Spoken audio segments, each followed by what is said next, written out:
Quando nós pensamos em harmonizações de bebidas e comidas, nós tradicionalmente pensamos nos Mas vinhos. não é só o vinho que serve para isso não, as cervejas têm ganhado bastante protagonismo também. Mas agora imagina a junção da cerveja e do vinho. Parece até uma combinação fenomenal, não é mesmo? Então, no episódio de hoje, vamos falar da relação da cerveja com a gastronomia e falaremos com o mestre cervejeiro da Brew Wine, Rodrigo Veronese, produtor das cervejas Leopoldina. Eu sou o jornalista Estevão Limana Eu sou o sommelier Sidney Lucas, e aqui a gente fala de vinho, mas também de cerveja. sem afetação.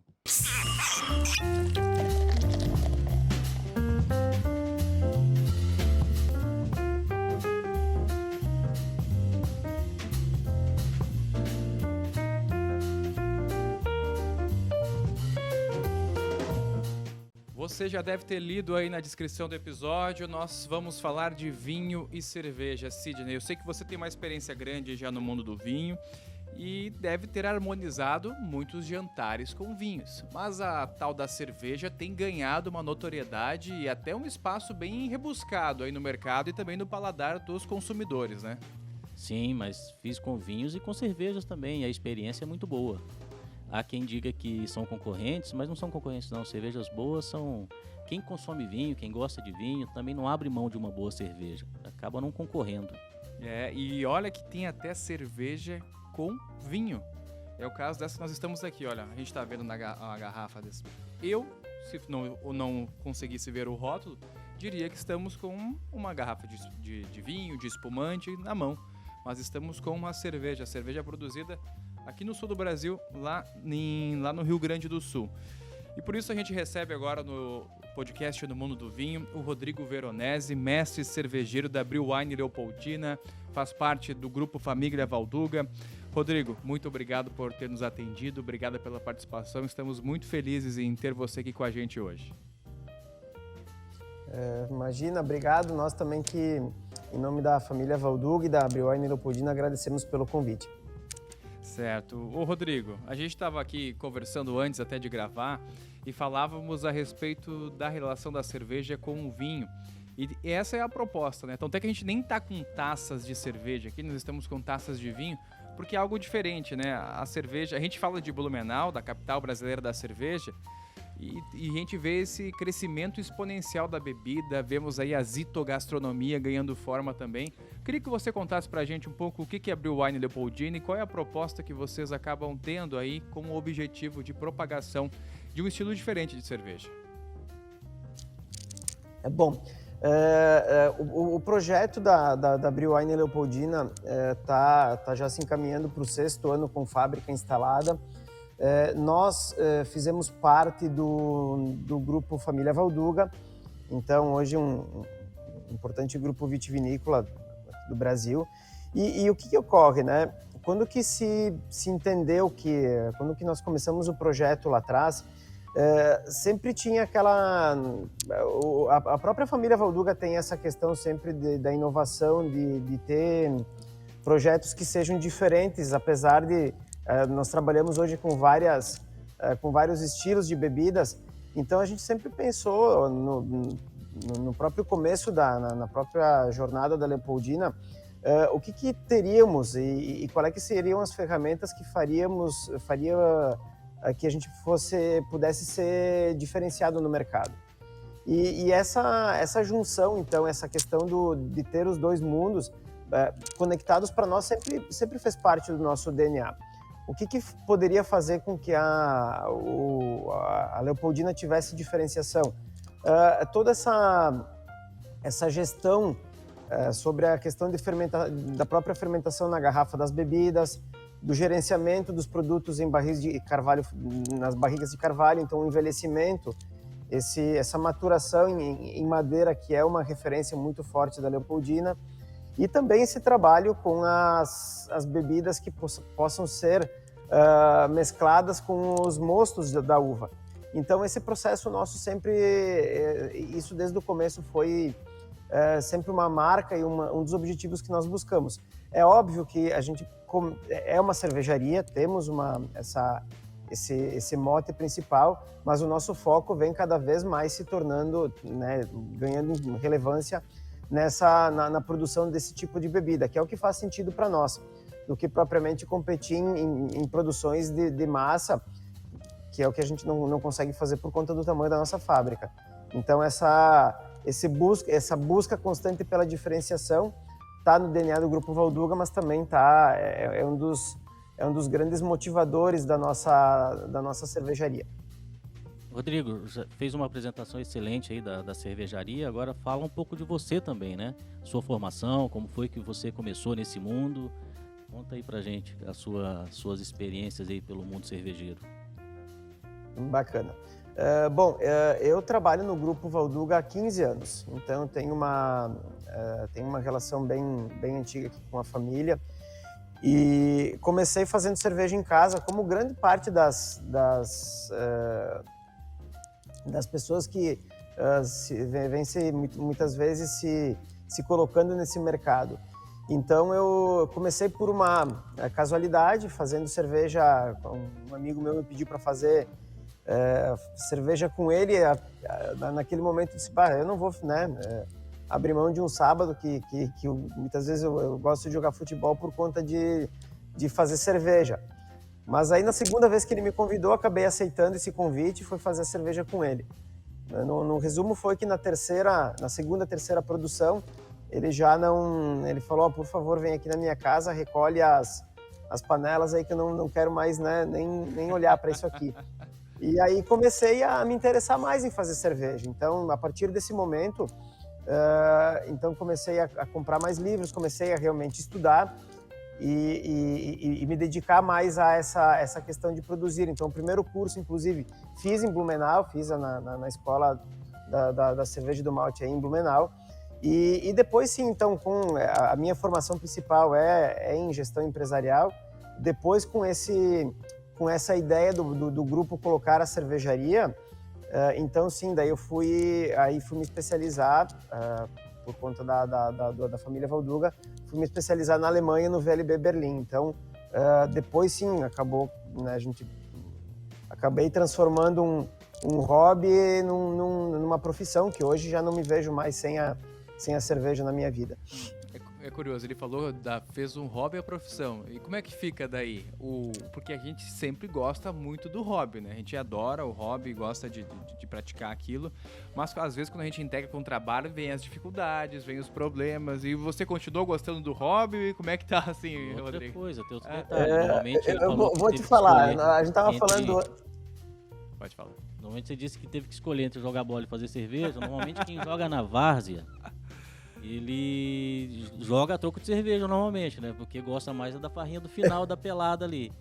Aí tu teve que trocar o receber cerveja pra fazer, ou seja, trocou o lazer pelo trabalho ali. Sabe que no começo eu tinha que... Daí eu podia usar de ferramentas meus amigos para fazer com que eles... com que eles experimentassem as cervejas e me dessem esses feedbacks, né? Agora, o detalhe todo é que o amigo geralmente não quer te chatear, né? A cerveja, as primeiras que você faz são horríveis e eles vão dizer, ela igual tá boa, mas eles não vão querer te chatear. Então, né, tem um que outro vai depois, né? Na hora que acabou ali essa degustação, eles vão dizer, gostei, não gostei, né? Mas sabe que, falando sobre em trabalhar, eu acredito que seja o fazer cerveja, ser o fazer número, fazer contabilidade, marketing, nós temos que transformar, nós temos que ter essa clareza de fazer com que a nossa profissão também de vez em quando incorpore o nosso hobby, que a gente tenha amor pelo que a gente faz, porque é isso que vai fazer nós passarmos pelas dificuldades. Não, a gente poderia passar um monte de tempo aqui falando sobre as dificuldades de fazer um projeto desse ir à frente, né? Mas não é, acho que essa é uma pauta que não é do programa aqui. O bom é a gente focar nas coisas que são legais, mas tem muita história bacana.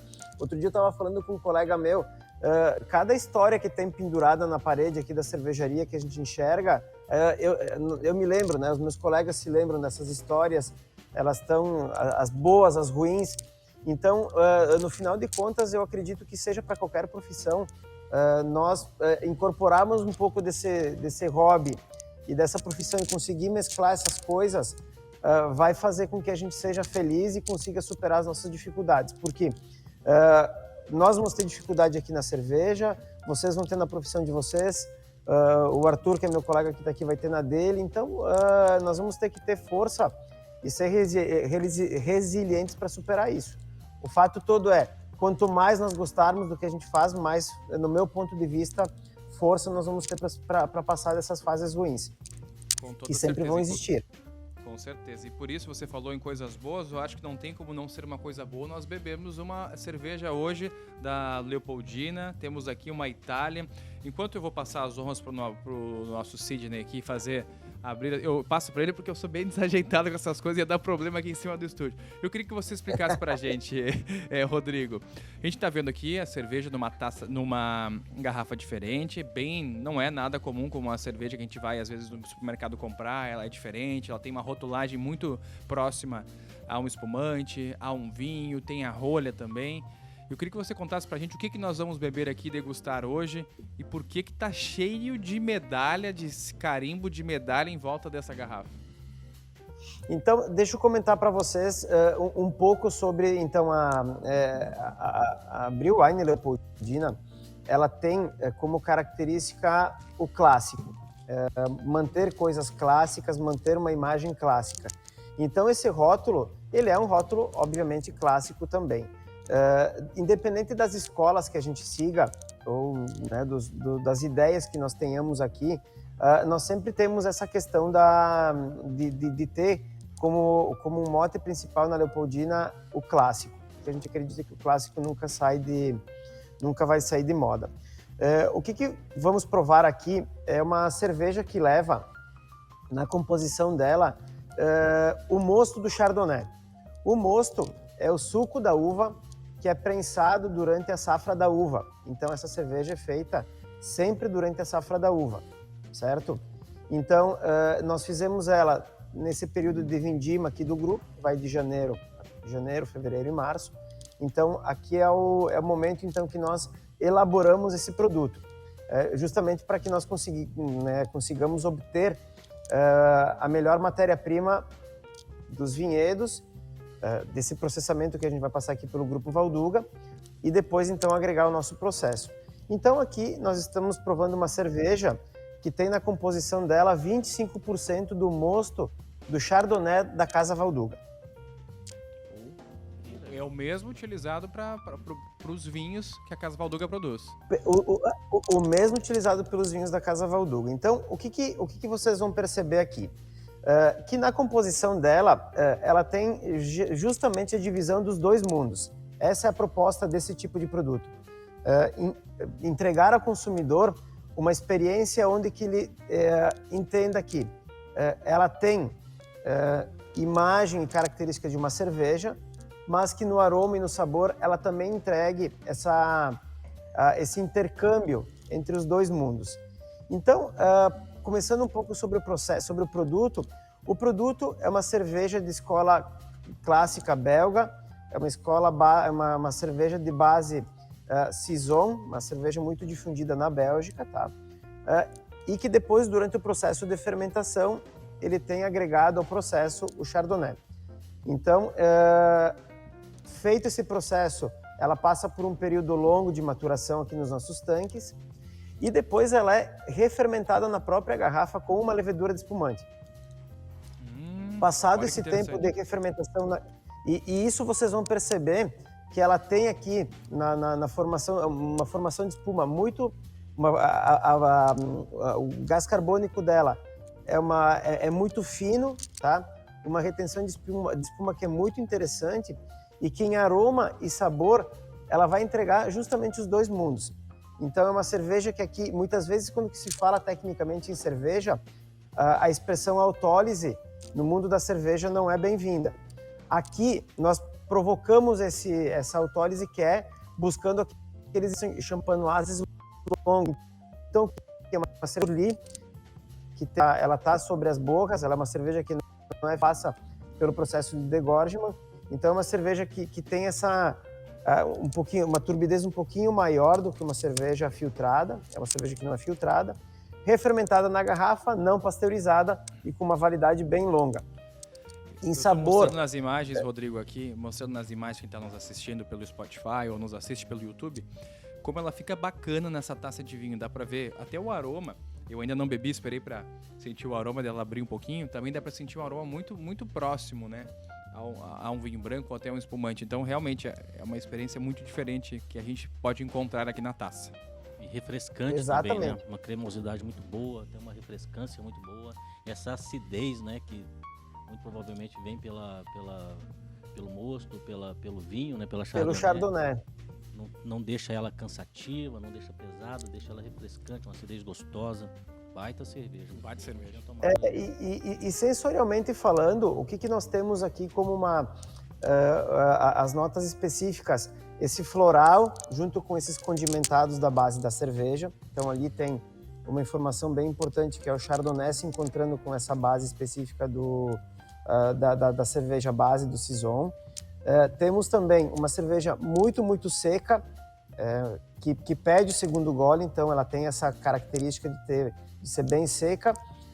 Um pouquinho da acidez, que não é uma acidez nem acética, nem lática por conta de alguma contaminação, bem pelo contrário, essa cerveja não busca isso. Aqui a base, então, deixar essa cerveja, essa acidez vem da própria fruta e um amargor baixíssimo. Então aqui a inserção do lúpulo é sempre em final de fervura para que a gente busque muito mais o aroma do que o sabor. Então essa basicamente é uma descrição rápida dessa cerveja. Você falou da levedura que é usada, você citou a Saccharomyces, ou não? A primeira fermentação é feita com uma levedura de cerveja e a segunda fermentação na garrafa nós utilizamos as leveduras aqui da casa do Grupo Valduga para refermentar na garrafa. Levedura selvagem? Não. São leveduras da própria Valduga, mas não são leveduras selvagens. São leveduras que a Valduga utiliza no processo dela. Tá, nós não temos a utilização de levedura selvagem aqui. Não. Normalmente as leveduras usadas são as do gênero Saccharomyces, né? Mas me parece que se usa também outros tipos de gêneros, né? Tipo Brettanomyces também para cerveja. É comum isso? Nós não temos aqui... outro, na utilização de um para outro na prática. Assim, ó, falar aqui no Grupo Valduga em Brettanomyces ou em outras, ou por exemplo, leveduras, né? Como a Brettanomyces ou algum tipo de bactéria, é um assunto bem complicado por conta que, imaginem vocês que os enólogos que trabalham a vida inteira combatendo a Brettanomyces, você vai falar para eles em inocular, inocular uma levedura selvagem, isso para eles é quase que beira uma ofensa. Então até nós porque como premissa... no vinho não é desejável, né? No vinho não é desejado, evita, exato. Porque é uma contaminação e tal. Mas então... na cerveja se usa, né? Dependendo muito da linhagem que o cervejeiro quer dar para a cerveja, é mais comum do que o vinho. Nós, na Leopoldina, não utilizamos, tá? Mas existem cervejarias que fazem o inóculo, que utilizam esse tipo de cepa, mas nós aqui não utilizamos. Tá certo. Ô, Rodrigo, conta pra gente agora, então. Você explicou um pouco do processo de formação dessa bebida, das fermentações, mas a gente quer saber também o que o consumidor acaba desejando quando compra uma Leopoldina. Ele consegue harmonizar com um jantar, com um almoço? Que tipo de objetivo o consumidor consegue atingir a ter uma Leopoldina na sua taça? Sabe que quando que a gente fala em harmonização, eu vou puxar um pouco a brasa pro assado da cervejaria. Eu acredito que a cervejaria tem a flexibilidade, como poucas bebidas, as cervejas em geral, tem pouca flexibilidade, muita flexibilidade em fazer harmonização. Muito mais do que várias bebidas que a gente muitas vezes enxerga, por conta dessa amplitude que ela tem. Então, muitas vezes a gente pode harmonizar uma cerveja leve, fácil de tomar com uma salada, mas também durante uma refeição, com alguma massa ou com alguma carne. Então nós temos essa amplitude.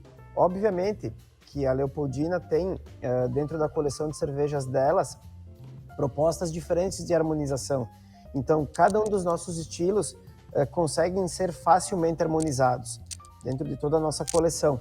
Então, quando que o consumidor vai se aproximar, vai buscar uma Leopoldina para botar na geladeira dele, para provar, ele vai ter também essa amplitude e essa flexibilidade para fazer as harmonizações. Seja com os estilos clássicos que nós temos nas garrafas de 500 ml, seja nas cervejas refermentadas na garrafa, nessas cervejas reservas que nós temos com mais tempo de guarda.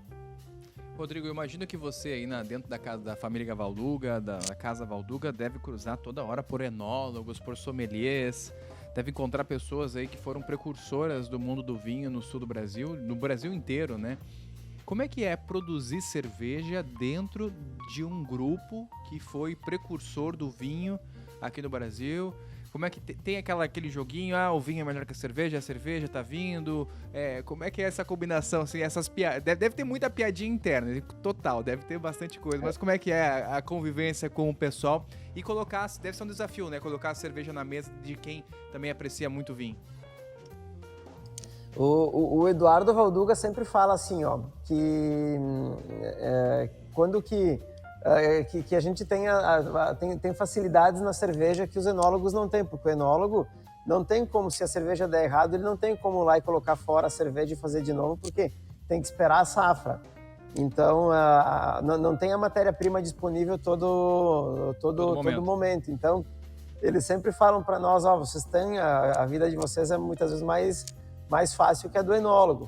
Então, nós, por outro lado, comentamos, mas a gente também tem uma competitividade que não é fácil, e agora, de tanto que a gente muitas vezes gosta de incomodação, a gente vai lá, então, começa a desenvolver produtos que só podem ser feitos na safra também. Então, o que aumenta mais a complexidade não pode deixar a gente errar. Essa própria questão das Italians nossas, nós temos uma coleção bem grande de Italian Grey Ales aqui que estão sendo desenvolvidas. Elas não têm uma teoria uma teoria que você busca e você vai lá e começa a desenvolver a cerveja e acerta. Tem bastante tentativa e erro. Então a gente tem que tem também que se adequar e entender essa questão. Mas vou falar para vocês, é muito bacana, porque a troca de conhecimento que a gente consegue fazer dentro do grupo, por conta da experiência do vinho, não só pela questão técnica, mas pela questão mercadológica, do que o vinho já passou, dos acertos, dos erros que o vinho cometeu, o grupo consegue emprestar para nós prestar para a cervejaria esse conhecimento que está aqui de graça. Então é um conhecimento que está aqui, que pode ser combinado e ter opiniões diferentes e ter esses pontos de vista diferentes dos produtos é o que eu acredito que faça também nós evoluirmos todos os dias dentro do nosso processo técnico aqui e também no nosso processo de mercado. Então a integração é muito bacana.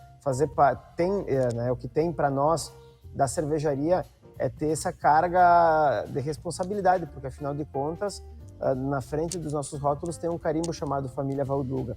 Então isso para nós é uma responsabilidade muito grande por conta de todo esse nome que a família tem no mercado das bebidas do Brasil hoje.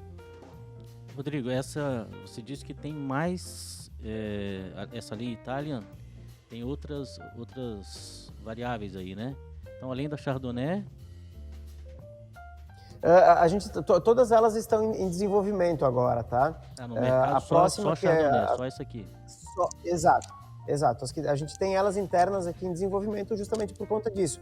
Até definir um padrão com que a gente consiga ter repetitibilidade, consiga ter ela estável e ter ela num padrão sensorial interessante, muitas vezes leva tempo nesse desenvolvimento. Então esse é o ponto que a gente vem trabalhando agora. Mas nesse momento, a que a gente tem em linha é com Chardonnay. Até definir a receita, para não ter variação de ano a ano, né?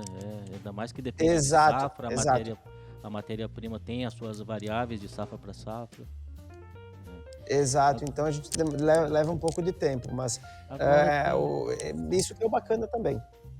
Agora tem uma pergunta, aqui de modo mais ampla no mundo da cerveja, que a gente imagina, até uma questão de informação mesmo, porque a gente sempre ouve falar de cerveja de alta fermentação, que é o caso das ales, que essa aqui se enquadra. tem as de baixa fermentação, né? Que são as Lagers ou as pilsens. lagers, e tem também outros 3 tipos, né? Que são as naturais, fermentação natural, tem as mistas, né? E a gente não ouve falar muito, talvez não tem muita divulgação, o pessoal não coloca nos rótulos. Tem também uma outra que varia, que eu esqueci o nome, que é no mesmo processo, alta fermentação e baixa fermentação. É isso? Existem várias formas de nomear a questão das cervejas. Eu busco sempre mais aqui trabalhar, muitas vezes podem se trabalhar cervejas que são de estilos bases, lagres e fermentados a temperaturas mais altas. Cervejas, então, muitas vezes é bem amplo isso.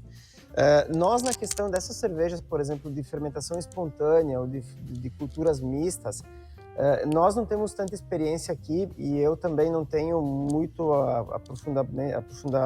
não me aprofundei tanto nesse assunto por conta das nossas escolas aqui. Falando em termos técnicos da própria Leopoldina, nós temos a gente segue os estilos clássicos mesmos, né? Fermentação de as ales e temos as lagers. Nós temos aqui 2 tipos de cervejas lagers que nós trabalhamos. Então temos uma Pilsner clássica e uma Bohemian Pilsner, e depois temos todas as outras fermentações, outras ales.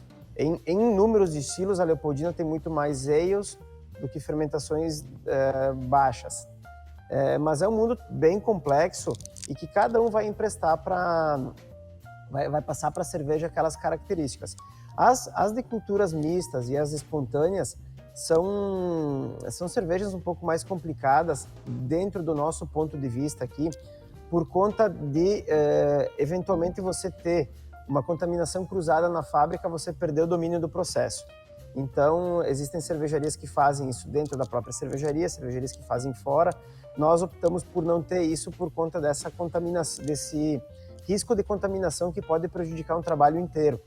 Então, quando a gente fala, por exemplo, de ter uma cerveja de fermentação espontânea que possa ter alguma bactéria que possa vir a prejudicar o nosso processo todo de CIP, de garantia, isso para nós a gente tenta evitar. Então, imaginem, a gente tem aqui uma cerveja que é não pasteurizada e que tem 5 anos de validade, ou 3 anos de validade em alguns outros estilos. Então, se nós não tivermos um controle microbiológico da fábrica muito extenso, isso para perder a mão é muito fácil.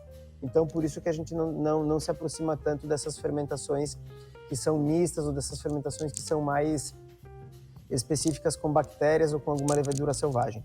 Me lembrei, o quinto é fermentação híbrida, que eu nunca consegui entender perfeitamente, porque é de alta e baixa fermentação ao mesmo tempo e usa-se 2 tipos de leveduras, eu acho, né? Aí eu nunca entendi muito isso também, exato, elas podem... Uma que ela consegue, ela fica inativa, talvez, imagino eu, na baixa temperatura, ela fica inativa, porque ela trabalha na alta, e depois, quando sobe a temperatura, essa é inativa e a que trabalha... Aí a outra que gosta de baixa começa a trabalhar... Dentro do processo existem várias formas, por exemplo, de nós agregarmos esses tipos de leveduras, né? Por exemplo, aqui é uma cerveja que tem 2 fermentações. Ela pode ser híbrida, mas aqui nós usamos 2 leveduras de alta fermentação. Mas eventualmente nós poderíamos, por exemplo, fermentar a nossa Italian, a nossa Grape Ale como uma levedura de baixa fermentação no começo, acabar essa fermentação e depois agregar uma levedura de fermentação alta na própria garrafa, por exemplo.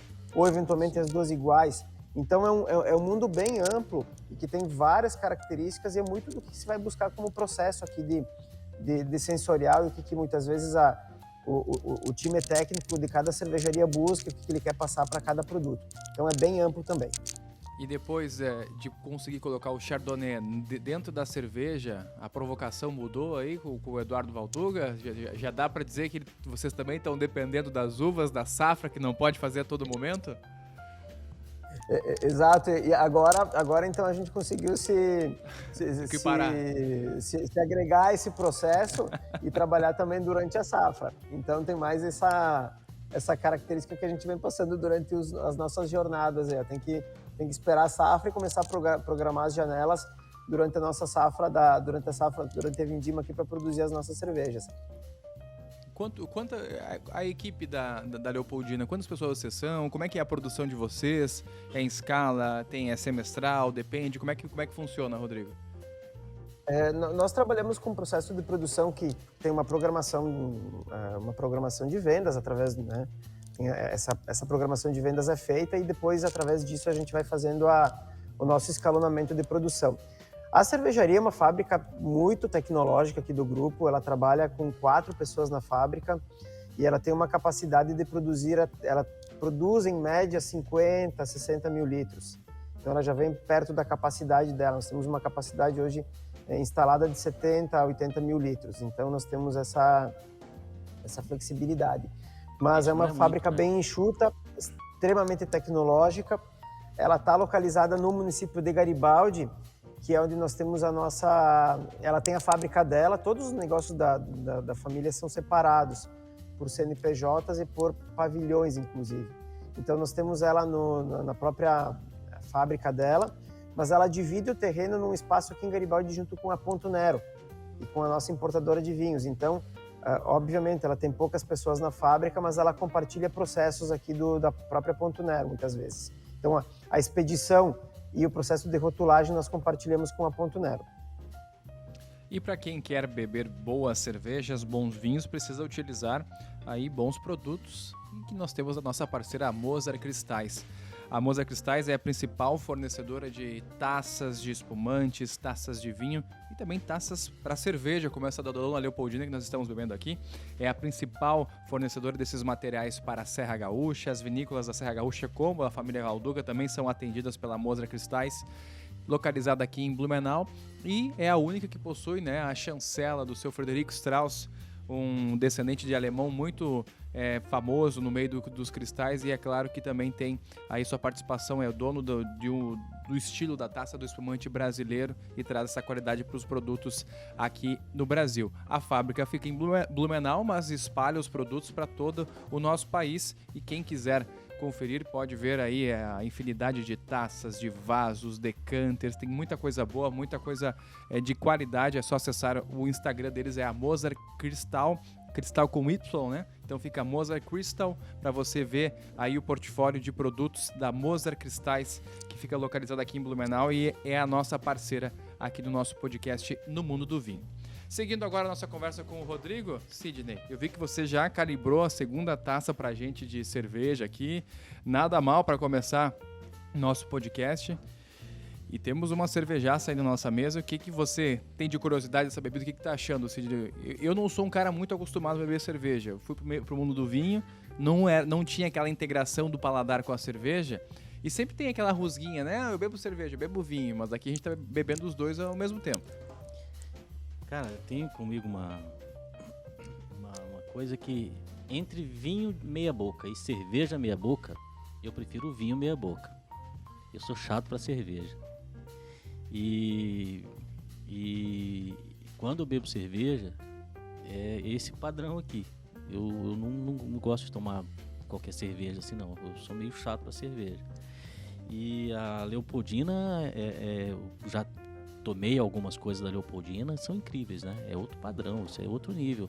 Tem cervejas, as famosas alemães, por exemplo, que chegam aqui no mercado e não se compara. Não se compara.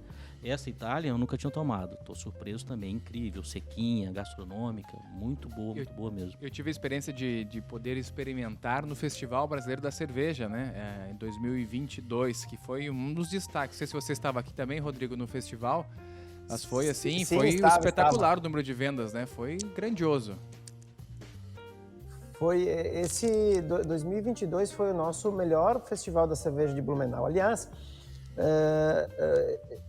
a Leopoldina tem, tanto a Leopoldina quanto o próprio Grupo Valduga, tem um carinho enorme por Blumenau. Eu sempre costumo falar que nós sempre somos muito bem recebidos em Blumenau. Nós gostamos muito de Blumenau. Eu, particularmente, né, é um lugar que me sinto muito bem, que toda vez que tenho possibilidade em ir, vou. Então, a gente sempre foi muito, muito bem recebido em Blumenau, desde o primeiro festival que nós participamos. Então, a cervejaria, a Leopoldina, tem uma história muito bonita com Blumenau. Temos muitos amigos, inclusive, né, em Blumenau, e aí deixar para vocês, fora dessa questão propriamente dita do festival, deixar para vocês esse relato de como que nós nos sentimos bem, como que nós gostamos de Blumenau. A própria Valduga, como vinho, sempre costumo falar com os nossos clientes que quando que a gente está no festival aí, é difícil você passar no final de semana aqui no estacionamento da Valduga e não enxergar placas de Blumenau. Então, nós temos um carinho muito, muito grande e sempre somos muito bem recebidos aí. Então, quando que a gente fala, nós falando de Valduga, falando em Blumenau, para nós é sempre muito gratificante, muito feliz, porque sempre nos é muito grato de estar aí. E sim, com relação ao festival, esse ano foi maravilhoso. A gente teve, né, o nosso melhor festival, tanto em vendas, mas não só propriamente em vendas, mas como marca, como reconhecimento. As pessoas de Blumenau gostam da Leopoldina, o público em si do festival gosta da Leopoldina e isso deixa a gente muito, muito feliz. Também com uma responsabilidade cada vez maior de elaborar e fazer produtos que sejam agradáveis e que sejam bons ao consumidor. Mas esse relato de Blumenau para nós mais uma vez falando, é muito gratificante, muito legal de estar aí. Eu sim, todas as vezes que posso estar aí, faço questão de participar. E tem que fazer uma visita pra gente aqui também, né? Estamos aqui na Vila Germânica, no coração de Blumenau. Nós estamos aqui sempre nas nossas gravações. Bacana. Então já está mais do que convidado, Rodrigo. A gente falou dessa cerveja que tem Chardonnay na receita. Claro, já está convocado, né, convidado? Tá igual o Tite que convocou a seleção agora, tá convocado também. Tá bem. A gente estava falando dessa receita da cerveja que possui Chardonnay, eu fiquei pensando agora. Pode existir uma outra cerveja com outro tipo de uva, outra receita? De repente vou botar um Sauvignon Blanc, vou botar um Riesling, alguma coisa, isso dá para fazer? Não só uvas, um teste? Né? Mas tem especiarias, tem laranja, são as IPAs, né? É um teste que vocês têm feito aí? O que dá pra gente esperar para as próximas? O mundo da cerveja, ele é muito, muito amplo, tá? Então, quando que a gente fala de estilos, a gente tem uma infinidade dos estilos. Por exemplo, os condimentos, a casca de laranja, a casca do limão siciliano, a semente de coentro, ele está muito presente nas cervejas belgas, por exemplo. Então, a Trippel, por exemplo, a nossa Witbier é uma cerveja também super conceituada e super premiada, que leva na composição dela a casca do limão siciliano e a semente do coentro. A Trippel, outra cerveja nossa que tem muita, muita aceitação, leva na composição dela a semente do coentro e a casca da laranja do céu, que é uma laranja típica aqui uma laranja um pouco mais doce, típica aqui do Rio Grande do Sul. Então, os condimentos, por exemplo, são muito agregados à cerveja. Quando que a gente fala em Grape Ales, ela é uma cerveja assim, que a Itália é precursora, mas que ela está em vários lugares do mundo. Ela é produzida nos Estados Unidos, ela é produzida no Canadá, ela é produzida em vários diferentes locais. E é óbvio que existe uma infinidade de estilos e de padrões de uva que se possa agregar. Então isso vai muito, nós costumamos falar que vai muito do que o cervejeiro tem como uma ideia, como aquele time técnico tem como uma ideia de característica, do que se busca passar, então do que se tem naquele microclima, naquele terroir, como se pensa a respeito da cerveja. Então tem uma infinidade. E respondendo essa pergunta, sim, se pode agregar um Chardonnay, se pode agregar um Riesling, um Sauvignon Blanc. Tem uma infinidade de uvas e de processos que podem ser agregados. É um estilo muito, muito amplo e que tem muita característica. Então, o estilo base pode ser um estilo mais leve, pode ser um estilo mais complexo. Então, tem uma variedade imensa que pode ser abordada quando se fala em Grape Ales. Então quando tiver esse estilo a gente quer provar, quer estar aqui com certeza. degustando também para poder saber desse potencial. Cid, a gente perguntou pro Eduardo Valduga aquela vez uma história dele com a produção de vinhos, né? Ele contou pra gente que tinha pegado o trator da família e tinha derrubado metade do vinhedo lá em uma das safras, né? Brincando. Eu queria perguntar pro Rodrigo. Rodrigo, uma história bacana de cerveja, uma história que tenha te marcado, às vezes cômica, aquela que dá um pouquinho de vergonha. Acredito que deve ser no início, algumas descobertas. Conta pra gente um pouquinho dessa curiosidade aí. Então eu vou contar uma história bem rápida para vocês. Tem uma cerveja nossa que é icônica. Para nós é a cerveja que ela nunca vai sair, ou vai demorar muito, né, para sair do topo da pirâmide, que é a Old Strong Ale. É a nossa primeira cerveja. É uma cerveja nossa que tem na composição dela não só processos técnicos bem desenvolvidos, mas processos de história e de descoberta que para nós carrega um valor sentimental bem importante. Então a Old, ela tem basicamente a marca da Leopoldina. E quando que nós começamos a desenvolver a Old, a família, o Eduardo e o seu Juarez também me perguntavam: Rodrigo, essa cerveja, né, a gente quer agregar valor nela, o que ela tem de característica? Eu falei, gente, ela passa por barrica, ela é refermentada na própria garrafa. E eu estava numa degustação com essa cerveja, com um mestre cervejeiro alemão, clássico, e aí eu fui lá, né, me preparei para fazer a degustação, tentei explicar para eles o que, né, ter todas as informações na ponta da língua. Em alemão ainda, e aí a gente começou a falar sobre o processo da cerveja. E aí quando que eu abri a cerveja, tal, daí ele começou a provar. Imagina uma cerveja complexa, que tem as notas da barrica, que tem as notas do vinho do Porto, da própria refermentação. E aí ele falou assim, parabéns, ele falou, você conseguiu estragar uma cerveja que tinha uma base bem feita. Ficou uma porcaria. E no começo, imagina, isso lá 7, 8, 9 anos atrás, eu começando sem, né, com toda aquela expectativa, eu falei, cara, mas agora eu já falei para a família que a cerveja está espetacular, como é que eu não vou acreditar nisso, né? E tanto que hoje ela é uma cerveja, uma cerveja que a gente nunca mudou ela, uma cerveja referência.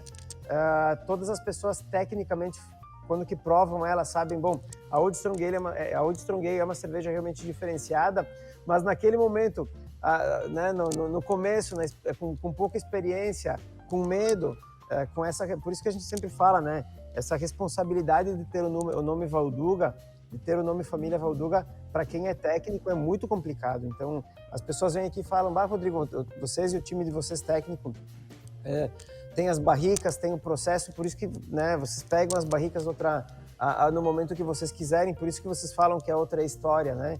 Eu comento, isso é outra história, mas a gente tem toda a responsabilidade de ter o Grupo Valduga chancelando essa marca, então a gente não pode se permitir a fazer nenhuma bobagem. Então, mas naquele momento, né, graças a Deus, a cerveja estava boa, continua sendo maravilhosa. É uma cerveja que a gente leva ela no coração porque ela tem muito sentimento ali dentro também. Ela tem as nossas marcas, ela tem as nossas as passagens importantes que nós passamos, com as passagens, não sendo redundante, mas as passagens importantes da nossa trajetória, elas estão marcadas na Old Strong Ale, uma cerveja que tem muita história e que hoje é uma referência. Inclusive é uma cerveja que a gente não manda para concurso justamente por conta de toda essa história que a gente tem, de não botar a julgamento uma cerveja que para nós ela é referência e tem todo esse contexto histórico e de emotivo que tá ali dentro dela. Você me fez lembrar de uma história de um baterista de uma banda que eu gosto, contando a história dele e a experiência que ele teve ao fazer o teste antes de entrar nessa banda. Estava fazendo teste num lugar, em outra banda e tal, procurando um lugar. Ele fez um teste lá para uma banda e ele teve que tocar para os caras lá, né? Teve que fazer um arranjo para uma música, um arranjo autoral ali. Ao vivo? Ele precisou, os critérios ali para poder ver se entra ou não, era pegar uma música e fazer um arranjo autoral dele ali na bateria. Ele fala, ele entusiasmado, ele contando, ele tava todo entusiasmado, cheio, a música cheia de viradas, cheio disso, cheio daquilo. No final, os caras ouviram ali e falaram, cara, a gente precisa de um baterista que se controle, que tenha domínio próprio. É mais ou menos assim, né? Mas essas calejadas, elas ajudam, né? Com certeza. Foi boa isso. Sim, a gente vai aprender com os erros, né? Isso é inevitável. Então, é óbvio, né, que com o tempo vai se ganhando experiência, a gente vai evitando, mas na vida vai ser sempre assim. Enquanto a gente estiver aqui, a gente vai errar e acertar todos os dias. E essa cerveja, ela continua a mesma que o alemão provou lá atrás? Hoje a cerveja está muito melhor. Essa cerveja ela é fantástica, uma cerveja incrível, que tem toda essa carga de complexidade, que, falando tecnicamente dela, né, que é uma cerveja complexa, que é gostosa de tomar, passa por... nós, na linha do tempo, fomos aumentando o tempo de maturação em barricas, então hoje é uma cerveja nossa que é 100% barrica de carvalho, fica 10 meses na barrica de carvalho, depois é refermentada na garrafa, fica pelo menos mais 10 meses aqui na nossa adega. Então a cerveja tem essa complexidade,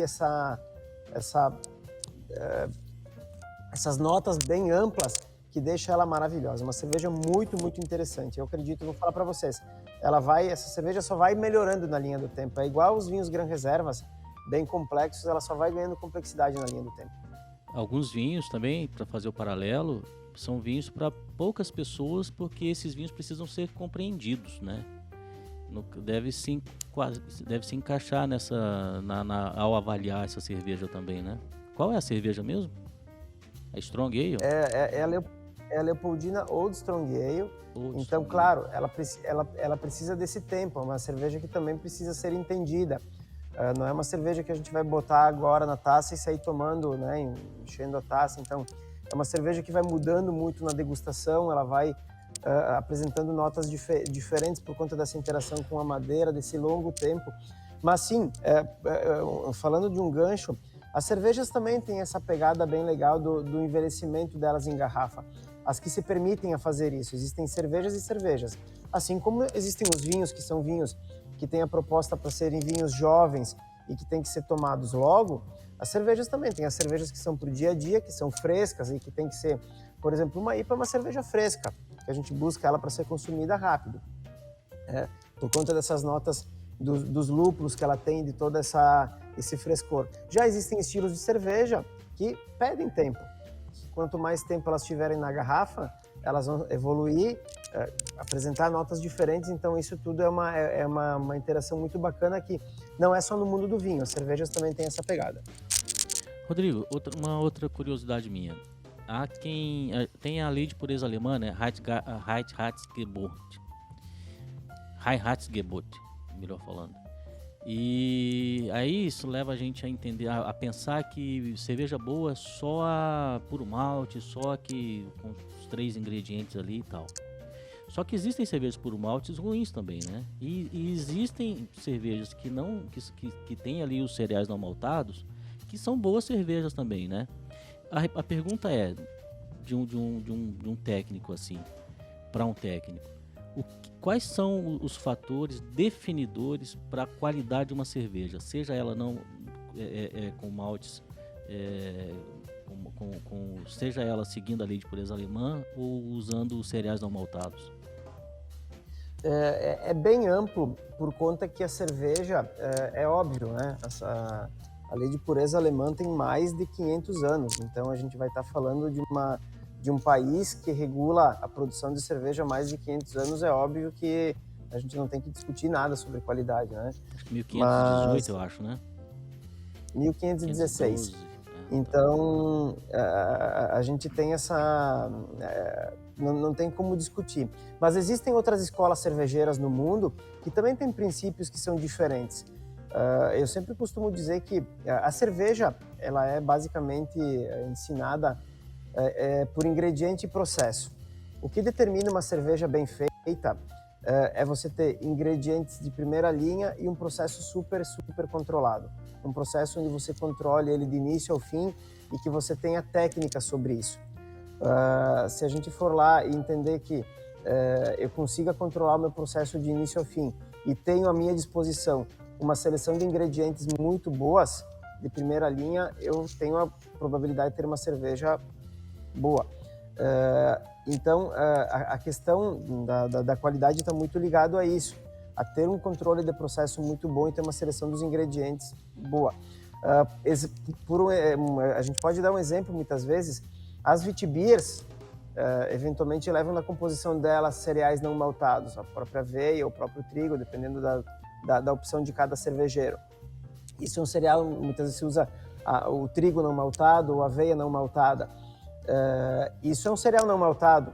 Muitas vezes se usa esse tipo de ingrediente e mesmo assim a cerveja tem muita complexidade e tem muita qualidade. Então não significa que só sendo puro malte a cerveja vai ser de extrema qualidade ou não. É justamente por conta do processo desse encaixe de perfil, custo, benefício. É tudo hoje também igual aos vinhos. Quando que a gente fala, a gente tem os vinhos que são os vinhos do dia a dia, os vinhos jovens, depois a gente tem os vinhos Gran Reservas.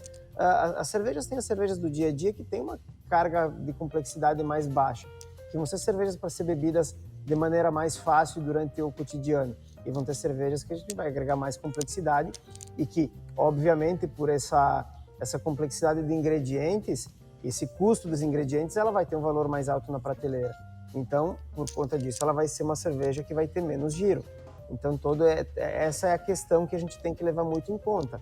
Então, eu costumo definir que essa questão técnica, propriamente o ponto de vista da qualidade, os ingredientes e o processo que você tem ao seu dispor. Se a gente tem um processo tecnológico bem controlado, um processo tecnológico bom, mais ingredientes bons, a gente vai conseguir elaborar aí cervejas de complexidade alta e cervejas interessantes para se tomar. A qualidade da matéria-prima e o controle das transformações químicas durante o processo de fermentação. E o milho é um problema? Nós não utilizamos, tá? Nós não utilizamos, tá? De modo geral, como se emprega ele dentro do processo. Nós aqui produzimos as cervejas nossas, são grande parte dela, cervejas 100% malte, né? Seja ele malte de cevada, malte de trigo, malte de aveia. Nós não utilizamos o milho no nosso processo. Então, mas o milho, sim, ele é um cereal muito utilizado dentro da cadeia produtiva por conta da flexibilidade dele, da questão de ter o custo mais baixo e por também dar mais competitividade à produção. Mas ele é um adjunto que vem também perdendo um pouco de notoriedade pelo que eu venho observando nos rótulos mesmo. Então, tem muitas cervejarias que já provocaram fazer as cervejas com milho. Existem cervejas artesanais também que já buscaram a fazer a produção com esse adjunto, com esse produto. Mas eu também vou falar para vocês que não tenho muito conhecimento dessas artesanais que utilizaram o milho no processo. Mas, historicamente, ele era utilizado mais por uma questão de competitividade. Então, muitas vezes ele vai passar notas um pouco mais... as notas que ele vai passar para a cerveja não agregam tanto no aroma, mas existem sim possibilidades de se utilizar ele. E dentro das produções, dentro daquela proposta para cada cervejaria muitas vezes as pessoas encaixam ele sim. Nós aqui também não temos nunca utilizamos, não temos experiência com relação a isso, mas utilizamos mais no processo, nós buscamos mais o processo dos ingredientes mais clássicos mesmos. Do malte de cevada, malte de trigo e o malte de aveia em alguns casos. Rodrigo, a gente falou nessa conversa sobre a relação do vinho, da cerveja, e eu sou um grande amante do vinho, não sou um conhecedor de cerveja, e sou um grande fã dos produtos da Casa Valduga. Sempre fui, sou gaúcho, né? Sou lá da região central do estado e desde que eu atingi a idade legal para poder beber vinhos, os 18 anos, os vinhos da Casa Valduga sempre estiveram presentes no dia a dia da família, da minha família, né? E lá comecei a beber vinho. E eu fiquei na dúvida, o que a gente Qual é o momento? Como que você indicaria? Pô, bebo uma cerveja e eu bebo um vinho ou um espumante. Tem algo a ver com a zitogastronomia? Como é que a gente pode fazer essa relação? Porque está nos escutando, é muito fã do vinho e quer experimentar essa cerveja que é diferente. Existe um momento, existe uma alimentação. Eu brinco às vezes, eu só não uso os produtos de maquiagem da Casa Valduga ainda, mas os outros a gente já tá experimentando. Sabe que, falando de cervejas, falando da própria Leopoldina, eu costumo dizer que o momento é você que vai fazer, porque não tem um momento específico, vou tomar um espumante, vou tomar uma cerveja, é aquele que faz bem, que te apetece. A gente tem muito essa questão, por exemplo, vou contar uma passagem rápida aqui para vocês, agora vem o verão, eu vou tomar cerveja. Muitas vezes a gente comenta isso, é óbvio que o volume de cerveja aumenta no verão, mas existem cervejas maravilhosas que a gente pode combinar elas no inverno. Uma Imperial Stout, uma Quadruple, então até propriamente tomar uma Pilsen no inverno, se a gente parar para pensar, a Europa passa 6, 7 meses em inverno e continua consumindo cerveja. Então a gente tem muitas vezes essas ideias já fixas na nossa cabeça, que agora vem o verão, a gente vai tomar os espumantes, vai tomar os vinhos brancos.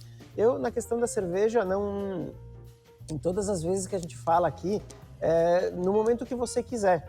Porque assim como existem aqueles amantes clássicos do vinho, que não abrem mão em tomar o vinho branco no verão e tomar o seu vinho tinto no inverno, existem os cervejeiros clássicos que sempre estão perto de um copo de cerveja.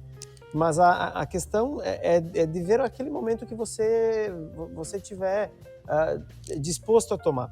Por exemplo, a gente pode fazer voltar de um pedal de bicicleta e tomar uma cerveja. Assim como eu posso preparar um jantar bem complexo e fazer uma harmonização completa começando com uma Witbier com uma salada, indo para uma IPA em uma carne, fechando, sei lá, numa Old com uma palha italiana. Então a gente tem esses dois mundos que vão fazer com que, né, seja o mundo do vinho, seja o mundo da cerveja, naquele momento que você estiver disposto a tomar. Então, por exemplo, lá em casa, apesar de eu trabalhar 15 anos aqui na Valduga e trabalho com vinhos há muito tempo, eu tenho mais aptidão em tomar a cerveja. Já minha esposa, ela só toma vinho, ela toma muito pouca cerveja. Então, lá em casa, muitas vezes, a gente vai dividindo o momento que cada um tem hoje tá legal para tomar uma cerveja, amanhã vamos tomar um vinho. É muito do nosso momento, sabe? Eu vou mais nessa pegada do que propriamente escolher uma estação, escolher um momento, sabe? Ou da gastronomia. Difícil, né? Ou da... Tem que abrir sempre 2 garrafas, né? Que dificuldade. Exato. O bom é isso, é começar com a cerveja e depois vai pro vinho, né? Vou beber Valduga Premium ou Leopoldina? Que dilema. Rodrigo. Eu vou falar para vocês, o Valduga Premium e a Leopoldina, esse divide bastante, porque ambos são espetaculares. E tá espetacular esse Valduga Premium, hein? Meu Deus, tá espetacular. Muito legal. Então, tanto a concepção de imagem do espumante, né, da marca, daquela garrafa retorcida, assim, é um projeto fenomenal. Parabéns a todos aí. Fenomenal. Esse projeto ficou fantástico. Rodrigo, falando sobre estações e tal, inverno, verão, beber cerveja a menos 5 graus, iguais às geladeiras da nossa inimiga.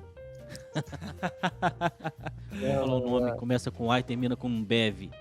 O que você acha dessa questão, né? Nos ensine aí essa questão de temperatura, vai depender do tipo de cerveja também e tal, mas é um erro tomar a cerveja tão gelada, né? Tem um histórico que a gente fala das cervejas que eu entendo assim. Quando que a gente fala de cervejas artesanais, das cervejas especiais, ou de como que a gente quiser chamar isso, nós temos que obedecer às temperaturas de degustação delas, porque elas têm notas específicas. É óbvio que o Brasil, sendo um país tropical, ele vai ter a tendência a tomar coisas mais geladas, tomar produtos mais gelados. Nós percebemos isso aqui não só pela cervejaria, a gente percebe assim pelos próprios turistas aqui nossos. Se nós temos um produto que está um pouco mais quente do que deveria estar, ou mais próximo na temperatura de degustação, as pessoas reclamam. Então, nós temos essa característica por conta do Brasil ser um país tropical, um país, no sentido geral, quente, assim, quente, né? Mas falando especificamente das nossas cervejas, o que nós aqui aconselhamos é sempre respeitar o que está no contrarótulo e administrar isso, tomar essas cervejas na temperatura certa de consumo. Para não errar, as cervejas especiais da Leopoldina, todas elas, a temperatura dela é a porta da geladeira. Sempre que elas estiverem na porta da geladeira, elas vão estar dentro de uma temperatura que vai ser a ideal para ser consumida. Então, no começo, isso para nós pode soar um pouco, mas eu vou tomar uma cerveja de 4, 5 graus, 3 graus, ou quizás 6 graus.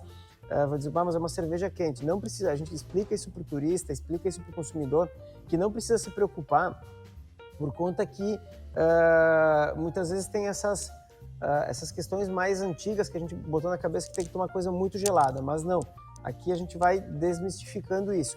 Muitas vezes as pessoas entendem, mas mesmo assim preferem com que, não, eu vou tomar a cerveja gelada, entendeu? Então aí vai lá e a gente faz essa... E aí é lógico, é da escolha de cada consumidor, mas nós sempre orientamos ao consumidor que faça esse consumo da cerveja na temperatura da geladeira, que é aqui, da porta da geladeira, que sempre vai estar agradável. Ou não, né? Aquele consumidor que quiser ser mais assertivo, então que controle bem a temperatura conforme que está no contrarótulo, que é o que não vai ter. E se continuar teimando, pega essa pessoa, tranca numa câmara fria a 10 graus, deixa lá meia hora e quando ela sai se pergunta, tava frio ou tava quente? Mais ou menos entender. Ou manda ficar uma semana lá em Bento Gonçalves, em Garibaldi, no inverno, né? Também é mais ou menos assim. Bota de cueca dentro da câmara fria por meia hora. Ô Rodrigo, e por que a taça? Beber a cerveja Leopoldina na taça? Quanto mais complexo for uma cerveja ou um vinho, mais é interessante para ela estar acomodada no lugar certo.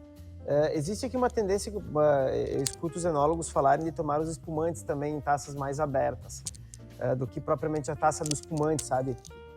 A Itália, por exemplo, ela pode ser bebida no copo, na taça de espumante, pode ser tomada nessa taça mais aberta. Eu particularmente prefiro nessas taças mais abertas por conta desses aromas que vão se desprendendo e de apreciar o produto dentro da linha, dentro dessa linha do tempo que você vai provando ela. Então eu sou mais tendenciado à taça. Mas as cervejas também têm essa característica de ter, para cada estilo, algumas taças características. Por exemplo, os copos das Weizenbiers que você toma e coloca todo de uma vez e só coloca, balança o fundo e serve ele no final. Então, para cada cerveja tem essa característica. As cervejas também têm esses copos específicos, mas nos casos das especiais nossos, eu acredito que e orientamos a tomar nessas taças justamente para aproveitar mais esses aromas que vão se desprendendo durante essa jornada de apreciação da cerveja. E essas aqui que a gente está mostrando são as taças fluids de espumante, um pouquinho mais aberta, né, maior, e a outra mais a tradicional. Essas aqui não. Ambas também podem ser utilizadas para cerveja, sem problema nenhum. Cada uma com a sua característica, mas a gente não tem, né, elas podem ser utilizadas e muitas vezes até uma experiência bacana para entender como que o produto vai evoluindo dentro da taça. Para uma cerveja desse padrão, uma taça de vinho branco, taça para vinho branco, talvez seja mais adequada, né? Perfeito. As padrões.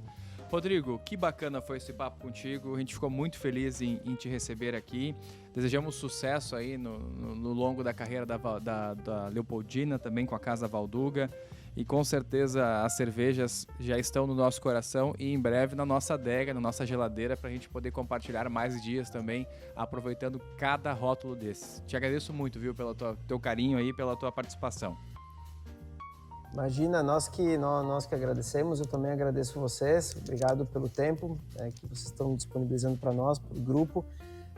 Eu também quero comentar para vocês, a Leopoldina está aberta sempre aqui para visitação, as pessoas que querem visitar, então, das 9 às 17, todos os dias, Temos programas de turismo aqui, assim como a Valduga, o próprio Grupo Valduga também é aberto à visitação. Então, as pessoas que estão nos escutando ou assistindo, quando vierem ao Vale dos Vinhedos, vão ser bem recebidas. Então, mais uma vez, né, agradecer vocês, dizer o nosso muito obrigado a vocês, a própria Blumenau também, que, como eu falei antes, a gente sempre se sente tão bem aí. E na próxima, então, espero que a gente possa se encontrar e provar algumas junto aí. Rodrigo, a Casa Valduga também importa, né? Tem a importadora, né? São quantos rótulos? É o mesmo lugar que nós estamos aqui em Garibaldi. Nós dividimos o prédio na aqui. mesma estrutura. Chama Domino Wines. Isso, então nós importamos são quantos rótulos diversos hoje países. Tá importando? Você tem noção? Então, essa resposta eu vou te dever porque eu sei que tem uma quantidade bem grande de rótulos, mas eu vou ficar te devendo, tá? Mas a importadora, ela tá aqui em Garibaldi, a Domino Wines. A gente importa de vinícolas bem famosas, por exemplo, Casas del Bosque, Argenta, Vistalba, são vinícolas bem renomadas. Outro dia tem bastante já, estão bem grandes assim o número de rótulos, né? Parabéns aí ao grupo, né? É um número de rótulos bem bacana. Muito bom, né? Um trabalho muito completo, assim, tanto com importadora, com produção, com cerveja. Em torno de 350 rótulos. Olha que maravilha. E a Domino deve ter uns 15 anos, né? Não deve ter mais que isso, né? A Domino começou em 2009, se não me falha a memória, para 2010. 13, 12 anos. Muito bom, hein? Bacana. Isso. Parabéns aí, muito obrigado, viu, Rodrigo? A você, a Casa Valduga, a empresa como um todo, né? O conglomerado aí, pela atenção que vocês têm nos dado. O Eduardo esteve aqui com a gente outro dia. Muito obrigado, um prazer receber vocês aqui. Dá para te seguir, quem quer acompanhar mais informações ou ver aí as curiosidades, como é que dá para seguir no Instagram, tem algum canal que a gente possa também seguir vocês aí? @BrewWineLeopoldina. Esse é o Instagram. Esse é o Instagram. Tá certo, show de bola. Rodrigo, brigadão. Sidney, por hoje era isso. Gente. Convidamos todos a nos acompanharem, sempre às quartas-feiras tem episódio novo, às 8 horas da noite, assim como foi esse com o Rodrigo lá da Leopoldina, da Brew Wine.